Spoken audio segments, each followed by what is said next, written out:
Hello divine beings. Today's Q&A is, how do you know if you are doing something that is aligned to your soul and authentic truth? I'm in the midst of working through that right now as I embark on a new journey with my daughter in homeschooling. I've been indoctrinated. I did the full school path and went to uni, and I have a very good career and I'm very happy with it. My son is actually doing quite well in year 12, so that model definitely suits him. But for my daughter, it's a little bit different. And I've always known it since she was in primary school, that she just sat outside the circle of what is considered the student that complies and, meets the average grade and above. So when she started year 7, that was a huge transition from primary school, just learning to deal with the day-to-day timetable, influx of emails, and just having to do tests and assignments and learning at a very fast pace did not suit her style of learning. And we pursued last year, even though it was a bit of a roller coaster. I wouldn't say she's got lots of friends, but she's got 2 girlfriends that she enjoys seeing. But in the last few weeks, I've noticed that even with some support from the school with her subjects where she's falling behind, they have offered supportive programs where you leave a core subject and you go off into another room with another group of people and you do these little mini tests. And for me, how many more tests do you need to do? Like, she's already proved that she's not at the standard that she needs to be. Therefore, I don't understand what this process is about. Wouldn't it be wiser to teach the child what they're not understanding and then work their way up? It just seems a bit pointless. And I've emailed the school to say, well, my daughter has a slow processing way of learning, so all of the subjects and all of the teachers need to be on board with ensuring that she understands what she needs to do, because they don't follow up. So she was really down last week when she came into the car, and I've noticed every ride home, it's not an enjoyable day at school. It's a lot of effort to go to school for her. Even getting up and getting ready, it's a struggle. She's not enthusiastic. Whereas I remember my teenage years, and I loved high school. I really enjoyed seeing my friends. I enjoyed the learning. I don't have a memory of not liking it. So when you have a child that is on the opposite end of how you saw school, you have to start making decisions about what is true and right for them. So I've been sitting with this for a good week, and I just said out of the blue, what style of learning would you like to do? And she named all these subjects, like more history and learning keyboard, learning Spanish, just like activity-based learning, rather than sitting behind the desk all the time, just learning through experience and practical application. And that made sense to me, because she does find it hard to sit down, and she's basically bored. Like, a lot of teachers today are not very engaging. It's very like rote learning, learn this. They don't make it fun anymore. And so when you have a child that sits in the minority, they're not going to accommodate a different style. They're just going to do what works for the majority. So I said to her, look, I've been running away from this for a while. After COVID, that kind of traumatized me. But I'm willing to explore it again. How do you feel about homeschooling? And her eyes lit up. She was like, what? Because she's been telling me this since year 7. And I've just shut it down. No, I can't do it. But I realised, why can't I not do it? I do work from home. So actually I am in the position to do this. And when you have a teenager that actually knows what they want to do, it actually makes it somewhat easier, because they're creating their own tailored learning plan that also meets the 8 core subjects. So I said to her, I want you to go away, these are the subjects you have to do, and I want you to sort of come up with your own breakdown of what you'd like to learn within that. And she did it, and I looked at it and I thought, okay, I can work with this. And so as I navigated this website related to the Victorian homeschooling website, there was a subject learning plan or a learning based, activity based, and I thought that I knew straight away that was her option. It was a feeling of lightness. And so we put the plan together, and I said, what do you think? And I've incorporated life skills like finance, banking, even learning to just put orders through, like when I do online shopping, like those things like banking and understanding, cooking using measurement, learning to garden, learning to take measurements of the plants, making graphs on Excel spreadsheets, going to more museums. There's an exhibit coming up, the Pharaoh at NGV. Could do a whole project on ancient Egypt. Going to the Melbourne Museum, looking at how the human body works, learning about history from prehistoric up until all the different decades, learning keyboard, she really likes music, learning Spanish, her father's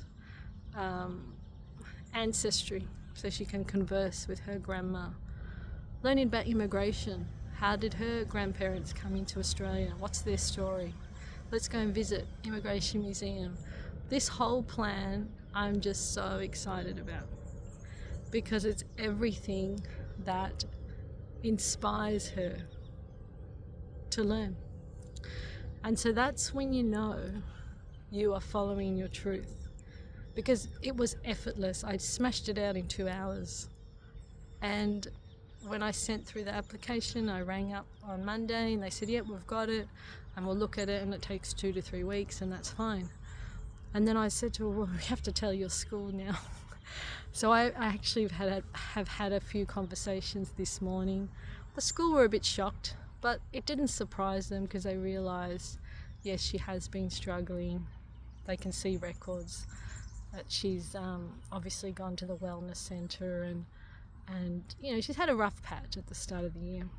But the good thing is she was never school refusal this year. So I think there is already she has resilience. But it's just like, I'm looking at her subjects and I'm going, why are you doing data coding? That's not even your interest. Because that's my elective, I had no choice. So it's just like, it's frustrating, because this school, even though it's a really good school, it's actually more designed for girls that want to get into science and IT. And my daughter's not that. Like, she's very right brain, creative arts, music, learning about, you know, the world of the past. She's an old soul, basically. So I looked at it and I said, look, you could do partial, but would it work? Then you get sort of identified at school, like, oh, that girl only does half the subjects. What's that all about? And then you start to create this separation between you and your peers. So I said to, look, I'm on board with this. Let's just throw ourselves 100% into this. Because my motto is, you go hard or go home. I don't want to do half and half. If we're going to commit to homeschooling, we've got to do it. And we're going to start on the 13th of May. Let's decompress next week. Get it out of your system, because homeschooling, it's not rigid. It's not 9 to 3:30. It can be 10 to 3, 4-hour days. And you do the subjects, 4 subjects a day, and you just research, and you go and do practical stuff, and you go out, you visit people, you go to the library, you engage, you talk to people that have been to certain places that are of interest to you, and you interview them and you write about it, it's just a different way of learning. It's learning through experience. So I feel comfortable. Both of us felt very light. And I noticed when we went to the dentist today, the lady said to me, "Your daughter's got really tense jaws." And I said, "Yeah, she clenches her jaw a lot." She goes, "I've noticed that with a lot of young people. They're all holding stress in their jaw. Because when they're in the classroom and they're upset, they clench. And that's a red flag for me, because that tells me every day she's in stress and anxiety. And she's holding it in her jawline, which sometimes leads to headaches." I didn't put two and two together. The writing's on the wall. Like, I have to put her mental well-being and her emotional well-being at the forefront. And yeah, it just sort of confirmed today. I looked at her and went, "See, another reason why you just have to get out."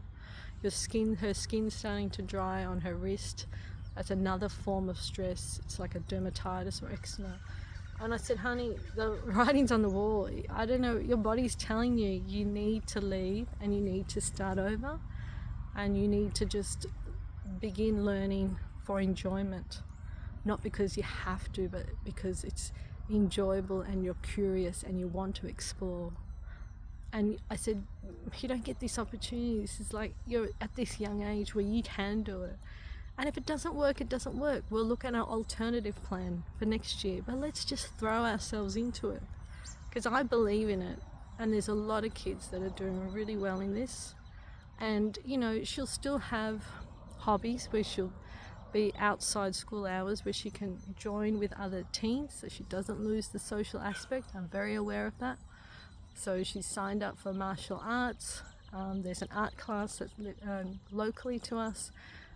She was talking about archery today. So I'm 100% supporting her. I'm her I'm cheering her on.